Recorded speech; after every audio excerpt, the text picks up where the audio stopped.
আজ সারাদিন মা বাড়ি না থাকায় আমি কি করলাম সেগুলোই তোমাদের সাথে শেয়ার করব এই ভিডিওতে। তো হ্যালো বন্ধুরা, আমি নেহা। তোমরা সবাই কেমন আছো? তো চলো শুরু করা যাক। সবার প্রথমে আমি ঘুম থেকে উঠে আমি আমার বিছানা গুছিয়ে নিয়েছি। তারপর দেখি বাইরের আবহাওয়াটা খুবই সুন্দর। আমি সেখান থেকে এসে ব্রাশ করে নিলাম। ব্রাশ করার পর দেখি মা আমার জন্য পাস্তা বানিয়ে রেখে গেছে। তো খাওয়া কমপ্লিট করে আমি আমার রুম ডেকোরেশন করা শুরু করে দিলাম। দেখো এগুলো আটকানোর পর কিন্তু সুন্দরই লাগছে। তারপর দেখি বাইরে একটু ঝোড়ো হাওয়া মতো বইছে। আমি সেটাকে ইগনোর করে চলে এলাম আমার কাজে, কারণ ঘরে অনেক কাজ পড়ে আছে।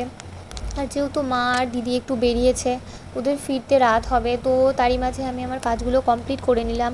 ঘরটা খুবই অগোছালো হয়েছিল, সেগুলোকে একটু পরিষ্কার করে নিলাম। চারিদিকে অনেক নোংরা হয়েছিল, বিছানার মধ্যে অনেক জিনিস পড়েছিল, এদিক সেদিক খুবই অগোছালো লাগছিল ঘরটা। তাই আমি আমার কাজ সেরে নিলাম। তারপর দেখি এদিক সেদিক জামাও পরে আছে, সেগুলোকেও ভাঁজ করে নিলাম। ভাঁজ করা প্রায় কমপ্লিটই হয়ে এসছে। দেখো সবই হয়ে গেছে। সবশেষে আমার রুমটা কেমন লাগছে অবশ্যই কমেন্টে জানিও। তো তারপর আমি চলে গেলাম স্নানে।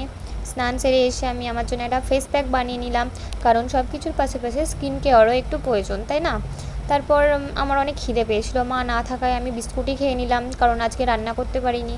তারপর দেখি বাইরের আবহাওয়াটা খুবই শান্ত চুপচাপ, তাই আমি ওটাকে ইগনোর করে আমিও চুপচাপ চলে এলাম আমার কাজ করতে।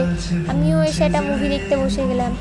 কে কে এই মুভিটা দেখেছো আর এই মুভিটার কি নাম যদি জেনে থাকো তো অবশ্যই কমেন্টে জানাবে। তারপর আমার মনে পড়ে গেল যে আমার পড়া আছে, দেখি পড়ার টাইমও হয়ে গেছে, তাই আমি ঝটপট উঠে রেডি হয়ে পড়লাম।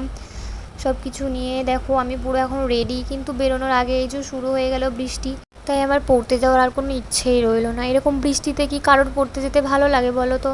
আর এই যে বৃষ্টির মাঝে চলে এসছে একটা শেয়াল আমাদের বাড়ি।